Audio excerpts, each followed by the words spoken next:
So today I'm going to be running you through the comparisons between the X-Spod Performance and just the standard SPOMB. So obviously the main difference between the two is the release mechanism. The SPOMB purely works off a button release, so when you press that red button on the end it'll pop open, as opposed to the X-Spod Performance, which works purely off magnets. So it comes into quarters and each quarter has 6 magnets. So once you've filled it up and you've shut it, you'll hear that click shut. You know that that's properly shut and it won't open mid-flight, as opposed to the SPOMBs, which sometimes do open mid-flight. So when you're filling this up with bait, if you do get bait in the top section where that clip is, if it doesn't shut properly because there's particle or crumb in there, when you cast it out, it will just pop open, and that's when bait flies everywhere in front of you, which is not ideal. So just on that, when you're filling these up, you do have to kind of be careful and take your time. You have to kind of scoop it into this middle section, and it does slow you down a bit, because obviously you're trying to make sure that it shuts perfectly every time. Whereas these, all I do is I'll just pop 1/4 open, use it as a scoop itself, and you just straight in, scoop it up, bait's inside. Once that's shut, you're good to go, nice and quick. You don't have to take your time, simple and fast. Moving on, the next thing is the inbuilt float on top of the X-Spod. So most lakes now say you have to have a float when you're spodding out in case you crack off. So if you was to use the SPOMB, it comes standard as that. That will sink, go to the bottom. So you do have to buy these additional floats. Obviously it's additional cost, and then when you're casting it out, it makes it a bit more cumbersome, a bit harder to cast.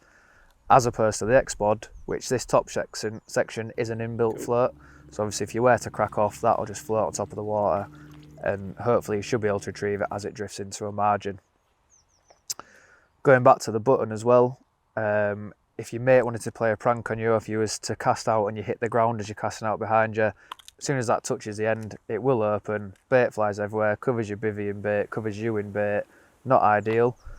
As opposed to the X-Spod, if this was to hit on its end, it doesn't open up. So if your mate tries to play a prank, it's not going to open, it'll only open on impact with the water. So as you hit the clip, you feather it down, hits the water on its side, that's when it opens, and that's when the bait goes on your spot.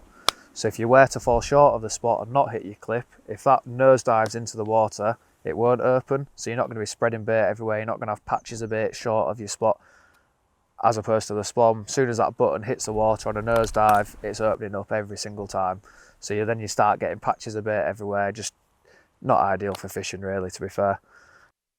Next, and probably the best feature for me, is that these hold pure liquids. So once it's shut, all 4 of these quarters are nice and tight and compact together. You can actually hold pure liquids and sloppy spod mixes. So when that's tipped up, nothing will leak out, it won't cover your bivvy in liquids, and it is a really great edge for me personally. As opposed to these, obviously you can see there's a visible gap between the 2 halves. So as soon as you put liquids or sloppy spods in these, if you try spodding out, the liquids goes everywhere, covers you in bait, covers your bivvy in bait. They're not ideal. So yeah, so they're the main comparisons between the two. Obviously there's a lot more advantages to the X-Spod Performance, and if you are like me, you did used to have problems with these, then the X-Spod is definitely for you.